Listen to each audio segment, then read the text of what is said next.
Hello. Hello. सत साई। अच्छा भगत जी, मैं यूँ कह रहा हूँ सच साहब, जैसे मेरा यो नाम ना खंडित हो गया है, हम्म। तो मतलब हमें नाम शुद्धि कराने कहाँ जाना पड़ेगा? जो गलती करी है, अगर उसकी हृदय से क्षमा याचना मांगोगे और आपको अगर पश्चाताप है, तो ठीक है भगत अपने जी। घर पे ही परमात्मा को दंडित करके क्षमा याचना कर लो। वहां कोई बांध थोड़ी रखा है गुरु जी को किसी ने। अच्छा अच्छा। ये मालिक तो हर जगह है ना। हाँ, वो तो बात आत्मा का ठीक है साथी भगत है जी। परमात्मा। आत्मा से पुकार करोगे तो माफ करेगा, नहीं तो चाहे जेल में जाके प्रार्थना कर लो। अगर मन में छल कपट है और अपनी गलती का कोई दुख नहीं है, तो भगत जी कोई नाम शुद्ध नहीं है। सही बात है भगत जी। सीधी सी बात है भगत जी। तो जो है वो ही करना पड़ेगा ना? और दूसरा कोई तरीका नहीं है भगत जी। आज तो करवा लोगे, कल को गुरु जी चले जाएंगे, फिर कहाँ जाओगे? नाम तो फिर भी खंड होंगे। सही बात। जैसे भगत जी, जैसे मैं नाम दीक्षा मुंडका से ली थी मैंने, हम्म। आश्रम से। हम्म। तो हमें हाजिरी लगानी, फिर कहाँ पर वहीं पे जाना पड़ेगा? हाजरी परमात्मा की भक्ति की लगाओ भगत जी। या अच्छा ये अच्छा। हाजरी तो बद्रीनाथ केदारनाथ ये भी लगा रहे हैं, जिनका परमात्मा हम्म। खंडन करते हैं। अच्छा। ये कौन सी हाजरियां हो गई? भक्ति करने से बेड़ा पार होगा कि घुटने तोड़ने से बेड़ा पार होगा? नहीं, जैसे मैं वहाँ पे नाम दीक्षा ले रहे, तब वो बता रहे थे, यूँ कह रहे तो हाजिरी वहाँ लगाने क्या की। है? वहाँ पे भगत जी क्या है वो जो वहाँ पे हम वहाँ पे हाजरी लगाएंगे? वहाँ वहाँ पे हमारा भगवान बैठा है क्या? अच्छा। जब हमारे घर में भगवान है तो उसको हाजिरी लगाने के लिए वहाँ पे क्यों धक्के खाएं? ना भगत जी, मैं नया नया जुड़ा हूँ, कभी 2 महीने हुए हैं वो अभी। बात आपकी सही है भगत जी। उन्होंने तो अपना धंधा करना है। आप जितनी बार जाओगे उतनी बार कुछ दे के आओगे ना। अच्छा, नहीं वो लिया तो कुछ नहीं है मेरे पे तो वैसे। अरे भाई चलो आपने नहीं दिया होगा, लेकिन वहां जो जाता बेचारा देख के तो आता ही है कि चलो आए हैं, कुछ खाया पिया, तो कम से कम डबल टिबल तो देता ही हाँ, है। वो बात तो है भगत जी। तो उनका तो भगत जी धंधा चल रहा है ना। अच्छा। आज नहीं दोगे तो क्या हो गया? फिर कभी दोगे?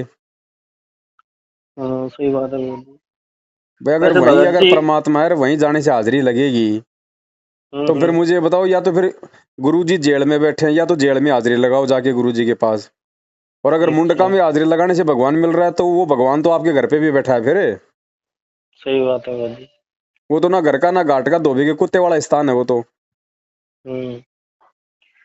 तो बस भगत जी, फिर हमें कहीं पे नहीं जाना पड़ेगा, फिर अपने घर पे ही करें जो करना है सो। भगत जी कहाँ जाओगे? जब तक ये संगत की मूर्खता नहीं हटेगी ना, तब तक भगत जी अच्छा। 1% भी भक्ति का लाभ नहीं मिलेगा। 1% भी।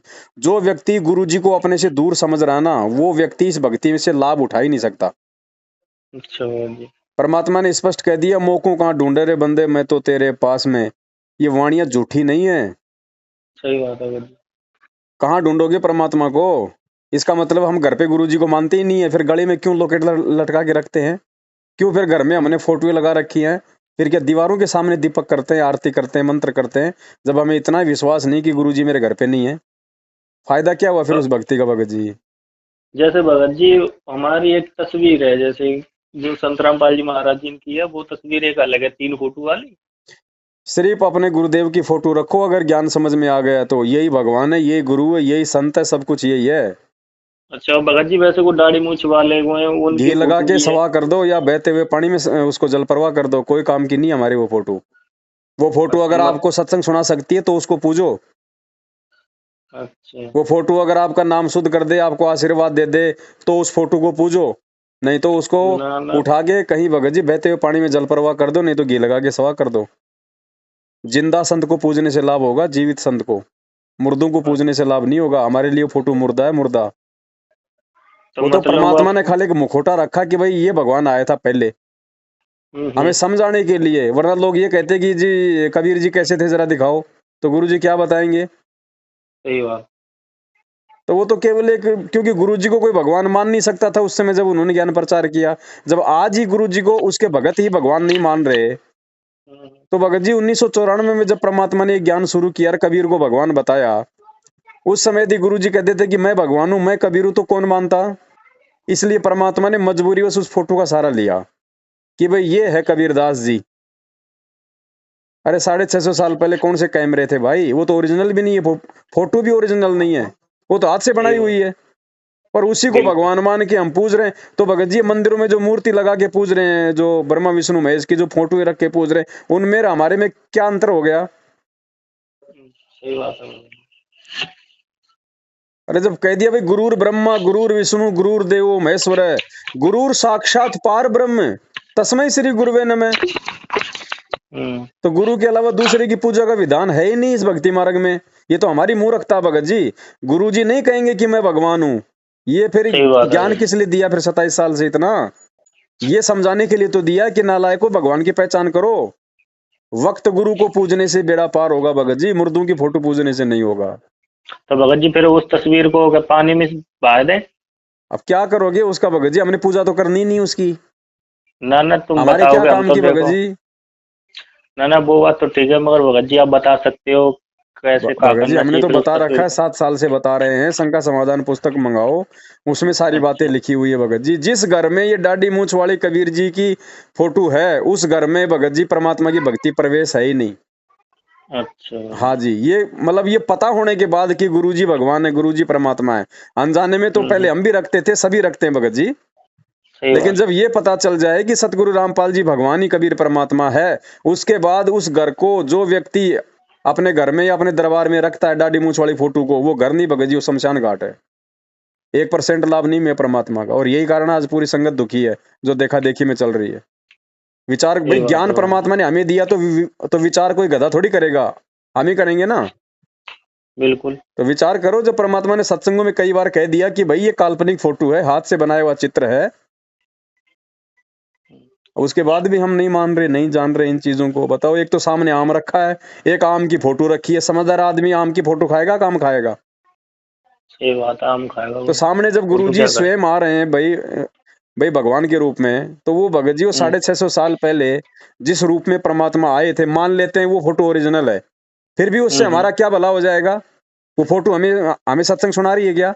आशीर्वाद दे रही है क्या? ना। तो क्या फायदा उस फोटो का भगत जी? अब तो ये मूर्खता छोड़नी पड़ेगी ना। और जो अब भी ये मूर्खता बिल्कुल। नहीं छोड़ेगा, वो तो लकीर का फकीर है भगत जी। परमात्मा क्या करेगा फिर? बिल्कुल सही बात है भगत जी।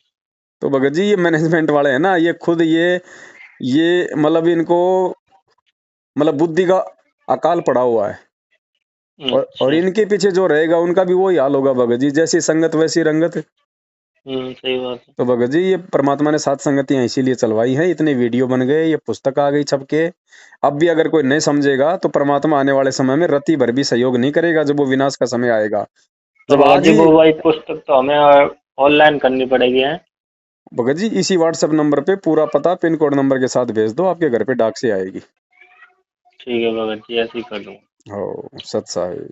अच्छा भगत जी, तो भगत जी वैसे यूँ कह रहा हूँ जैसे भोग फोग लगाना चाहिए हमें गुरु जी को। और किसको लगाओगे भाई? आज लग गया साहिब को भोग, दिन के टुकड़े पानी का। किसको भोग लगाएं बताओ? फोटो को भोग लगाएं क्या? ना ना, पूछ रहा हूँ मैं, अभी थोड़ी जानकारी नहीं है ना इतनी। उस पुस्तक को मंगाओ, पुस्तक में सारी बातें विस्तार से लिखी हुई है भगत जी। ठीक है भगवान को भगत भोग लगाया जाता भगत जी। जी। किस चीज का? हलवे का? हलवे का लगता है, और वैसे कोई देसी घी का भंडारा बने तो उसका लगाओ, तेल ताल में नहीं लगता। हाँ हाँ, घी में, देसी घी में ही लगेगा हाँ, पर उनको। देसी घी का ही लगेगा। हम तो सुबह सुबह थोड़ा सा हलवा राम बनाते हैं, 2-4 चम्मच परमात्मा को लगा के प्रसाद रूप में ले लेते हैं। अच्छा। भाई जब भगवान धरती पे है, अब कोई अपने बच्चों की भगवान ने कोई कमी नहीं छोड़ रखी, तो हम क्यों पीछे हटे? जैसे भगत जी ये गुरु जी ने हमें आरती दी 3, सुबह की और शाम की और दोपहर की। हम्म। तो मतलब मुझे आरती थोड़ी थोड़ी, इतनी पूरी तो याद है नहीं है। हम्म। मैं थोड़ी थोड़ी याद है, तो मैं उन्हीं को कर लेता हूँ। नहीं तो आपके पास में भक्ति बोध नहीं है क्या? नहीं तो। आपने नाम कहाँ से लिया था? मैं नाम मुंडका से लिए। तो वहां से आप नाम लिया, तब आपको मिली नहीं आरती की पुस्तक? आरती की पुस्तक ना दी, एक वो रैपर, एक कागज को दीव बना के, और बाद में वही हमें चलो। कब नाम लिया था आपने? मैं 2 महीने हो जाएंगे अब, 6 तारीख को। वही मुंडका जाके नाम लेके आए थे? हाँ जी। और उन्होंने आरती की पुस्तक ही नहीं दी आपको अभी तक? मुझे ना दी आरती की पुस्तक, मैं अपनी घरवाली को दिलाने गया था ना, तो उनको दे दी। चलो आपको भेज देंगे, आप अपना एड्रेस भेज देना, आपको आरती की पुस्तक भी भेज देंगे साथ में। ठीक है भाई। अच्छा। सत साई।